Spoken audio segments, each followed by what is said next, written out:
We had helped catch those horse rustlers, and now we were ready to get back on the trail and head home. The rain had stopped, so the flood river wasn't so bad this time. But now there was an old man on the river bank with a rifle by his side, and he looked a bit rough to me, as if injured. His coat had a suspicious red blotch on it, and I was pretty sure what that meant. As we approached, he looked up at us, then reached for his rifle, only to slouch over in pain.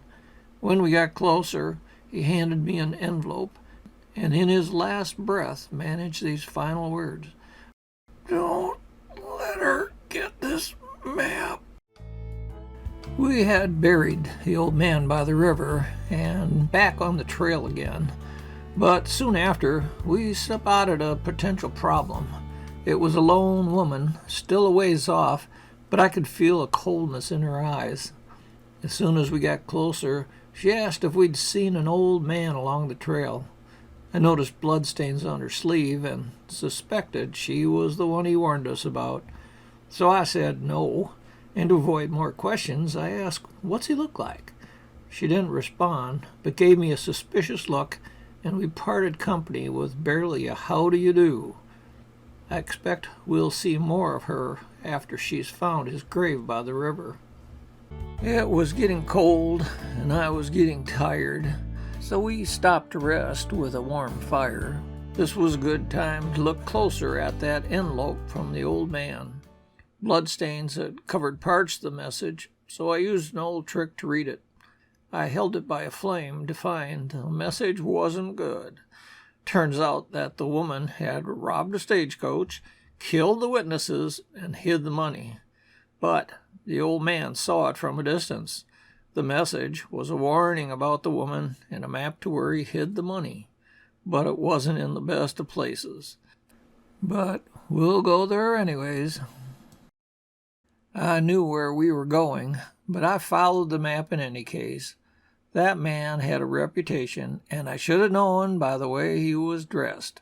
I'd never met him, but that was el hombre que vive con los lobos, the man who lives with wolves. And that's where he left the money. The question now, how would I get to the den without becoming lunch for the wolves?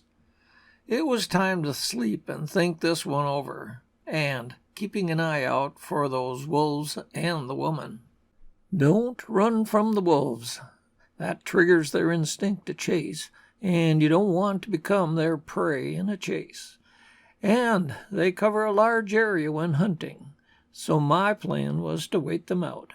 I'd go in for the gold when they went out for the hunt, and it almost worked till they came back my way.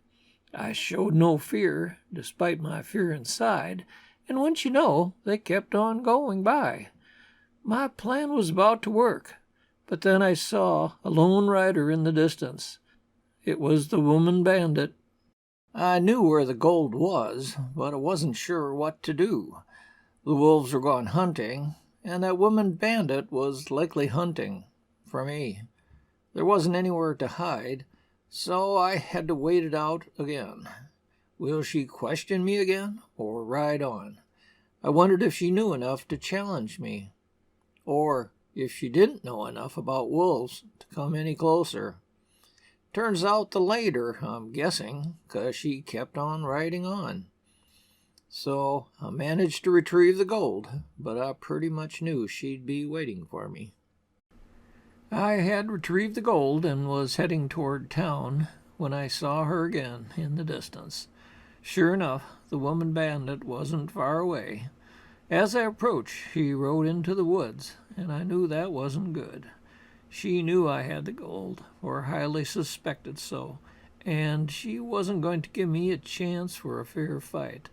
This was going to be an outright ambush, just like the stagecoach. I'm sure she's waiting for me, but I'm sleep-deprived and I need some rest. So I made camp for the night with plans to sleep lightly. Arf, arf, arf. I woke to the sound of Max barking and the woman bandit standing over me. Her pistol was drawn, and she had one question: "Where's the gold?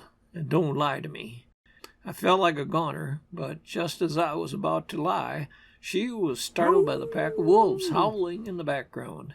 That gave me just enough time to grab my gun and shoot. It was right where I aimed. I hit her shooting hand, so the fight was over. And I didn't take any chances in bandaging her hand. I tied her up first, and then bandage. We'll be taking a trip to town in the morning. We were early to rise and heading to town, but something was wrong with the bandit's horse. The horse walked funny, and the woman was hunched over. I was cautious as I went to check, but just the same, her horse reared up and almost knocked me over, and the woman had loosened the ropes enough to free herself and grab for my gun. Fortunately, Max is a protective dog and nipped at her horse, and Rusty responded by moving away quickly. We avoided that disaster, and I made sure the ropes were secure before we rode on. Riding through town was an interesting experience. The town folks stared at us all the way in, and when the sheriff came out, his mouth dropped wide open. I told my story about the old man, the wolves, and the woman.